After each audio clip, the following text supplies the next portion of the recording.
नमस्कार, मैं शुभांगी पांतावने और आप सभी का स्वागत है महाराष्ट्र टीवी 24 के नागपुर बुलेटिन में। आइए देखते हैं आज की ताजा खबरें। शहर में लगातार कोरोना संक्रमण बढ़ रहा है। रोजाना 50 के आसपास लोगों की मौत हो रही है।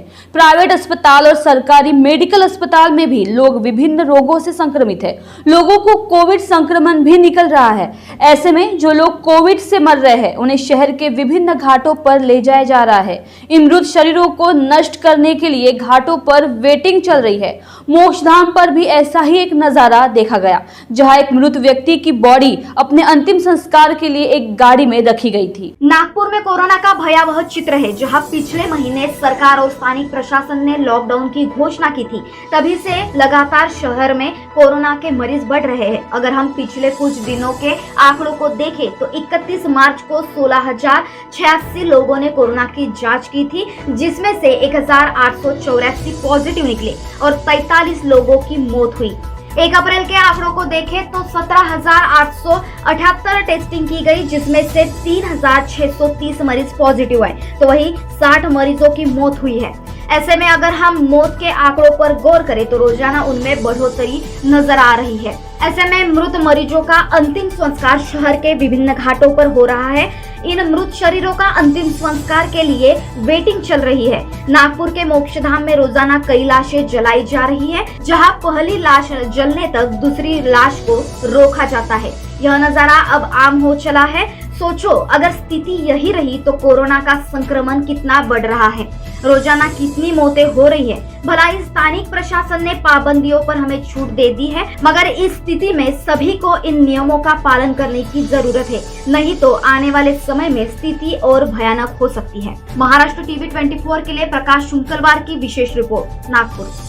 नागपुर के कपिलनगर थाना हद में दूसरे माले से गिरकर एक महिला की मौत हो गई। महिला का नाम सरिता पटेल बताया गया, जो अंबाझरी स्थित सुदाम नगरी परिसर की निवासी थी। कपिलनगर के कामगार नगर में वो केयर टेकर का काम करती थी। वहीं उसका साथी जाहिर शेख भी उसी के साथ रहा करता था। 31 मार्च की रात ये घटना हुई। घटना के दौरान उसका साथी भी मौजूद था। घटना के बाद सरिता को मेडिकल अस्पताल भर्ती किया गया, जहां उसको मृत घोषित किया गया।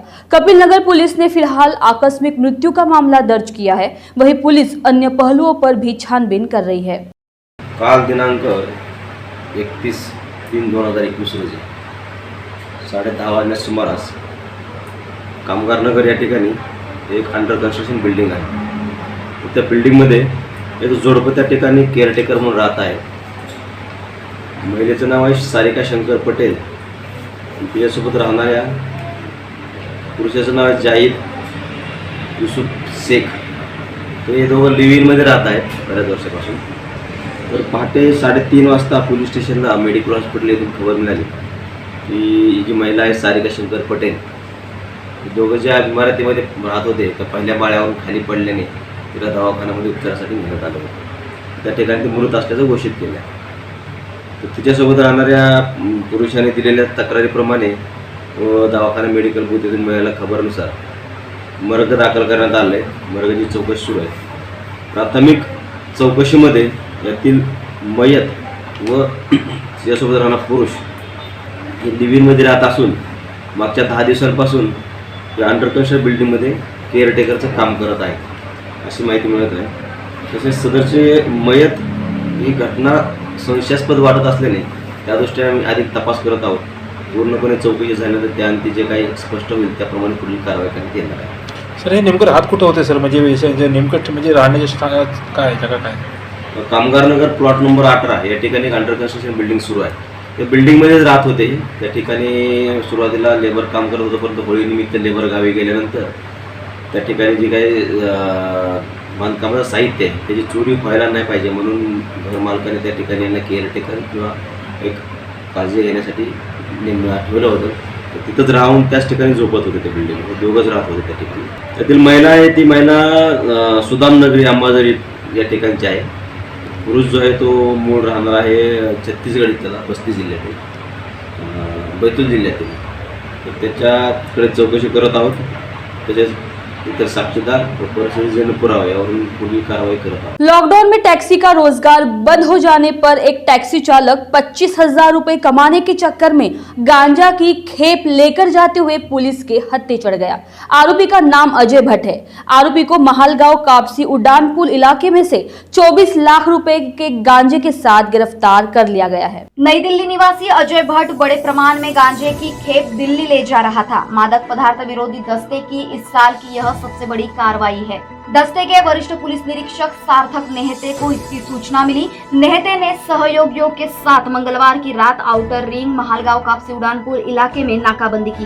दस्ते ने कार को रोका. कार में आरोपी अजय खेमानंद भट्ट विकासनगर नई दिल्ली निवासी सवार था. पुलिस ने कार की तलाशी ली. कार में पीछे में 160 किलो 394 ग्राम गांजा मिला. यह गांजा 6 बोरी में भरा हुआ था. इस गांजे की कीमत करीब 24,05,910 रुपए बताई जा रही है.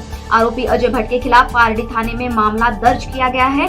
आरोपी यह माल विशाखापट्टनम के अन्नापुरम इलाके से खरीदकर दिल्ली ले जा रहा था. हैरान करने वाली बात तो यह है कि वह 2 राज्यों को पार कर नागपुर में पहुंच गया और उसके बाद पुलिस की गिरफ्त में आया. आरोपी से गांजा, 2 मोबाइल फोन और कार सहित 31,26,910 रुपए का माल जब्त किया गया है.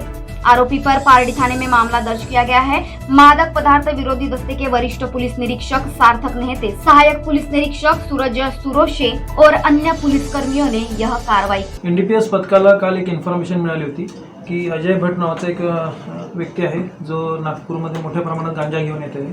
त्याप्रमाणे आपण पारडी पोलीस स्टेशन हद्दीमध्ये महालगाव कापसी उड्डाण पुलावर सापळा रचला होता आणि त्या ठिकाणी आपण एक पांढऱ्या रंगाची शेव्हरोलेट गाडी HR 5583 नंबरची ती गाडी अडवून ती गाडी चेक केली असता त्या गाडीमध्ये जवळपास 6 पोत्यांमध्ये 160 किलो 394 ग्राम गांजा आपल्याला मिळून आला, ज्याची मार्केट व्हॅल्यू जवळपास 24 लाख रुपये आहे. सदर आरोपी नामे अजय खेमानंद भट्ट राहणार दिल्ली याच्यावर आपण पारडी पोलीस स्टेशनला गुन्हा दाखल केलेला आहे. आरोपीच्या ताब्यातून 24 लाख रुपयाच्या गांजासहित 2 मोबाईल आणि एक 4 चाकी असा जवळपास 31,26,000 रुपयाचा मुद्देमाल आपण जप्त केलेला आहे. आरोपी हा दिल्लीला कॅब ड्रायव्हर होता, पण नुकतंच लॉकडाऊन आणि किसान आंदोलनामुळे त्यांचा व्यवसाय ठप्प झालेला आहे. त्यामुळे तो घर चरितार्थ चालवण्याच्या दृष्टिकोनातून याच्यात उतरला होता व्यवसायात. दाट शक्यता आहे हा आरोपी विशाखापट्टणम येथून हा माल घेऊन येत होता. त्याला त्यासाठी 25,000 रुपये एवढी रक्कम मिळणार होती आणि पुढील सखोल तपास आपण करत आहोत. महाराष्ट्र TV 24 के लिए ब्यूरो रिपोर्ट नागपुर. विदर्भ पर फिर एक बार अन्याय किया जा रहा है, ऐसा आरोप विदर्भवादी नेता नितिन रोंगे आयोजित पत्र परिषद में लगाया गया. उन्होंने कहा कि विदर्भ के विकास के लिए विदर्भ विकास महामंडल जरूरी है, लेकिन यहाँ विदर्भ के विकास पर सौदेबाजी हो रही है. साथ ही उन्होंने कहा कि विदर्भ विकास महामंडल का कार्यकाल बनने का प्रस्ताव राज्यपाल कार्यालय की जिम्मेदारी है, लेकिन ऐसा नहीं किया गया. तो वहीं उन्होंने महाराष्ट्र में राष्ट्रपति शासन लागू करने की मांग की है. आप सबको मालूम है कि जो महाराष्ट्र में जो एक स्पेशल अरेंजमेंट है Vidarbha statutory development board, Maratha statutory और rest of Maharashtra statutory board, इसके जो बोर्ड है इसकी स्थापना 1994 में की गई थी और इसका जो अभी कॉन्स्टिट्यूशन करना चाहिए था जो 30 अप्रैल 2020 के बाद, वो तकरीबन 1 साल से हुआ नहीं है. अब ये इस पचड़े में फंसा हुआ है कि ये स्टेट गवर्नमेंट का पावर है या फिर ये राज्यपाल का डायरेक्ट पावर है. इस बारे में एक बहुत ही मैं कहूँगा कि बहुत अच्छी एक बात नहीं हुई थी कि फ्लोर में, विधानसभा के फ्लोर पे माननीय उप मुख्यमंत्री महोदय श्री अजीत दादा पवार ने एक स्टेटमेंट किया था कि हाँ, हमने अभी तक बोर्ड्स कॉन्स्टिट्यूट नहीं किए हैं, लेकिन हम एक ऑफ़र टाइप कहा था उन्होंने कि हमने माननीय राज्यपाल जी को 12 लोगों के MLC बनाओ, इस चीज़ की एक लिस्ट भेजी है. जिस दिन वो अप्रूव हो जाएंगी उस दिन या उसके अगले दिन हम ये स्टैट्यूटरी बोर्ड्स का कॉन्स्टिट्यूशन कर देंगे. मेरे ख्याल से विदर्भ जैसे अंडर डेवलप्ड रीजन्स को इस प्रकार से किसी सौदेबाजी में करना ये एक बहुत गलत बात है. इसी चीज़ का कॉग्निजेंस लेते हुए मैं और मेरे विदर्भवादी मित्र डॉक्टर कपिल चंद्रायन, हम दोनों ने नागपुर के हाईकोर्ट ने एक पिटीशन की थी.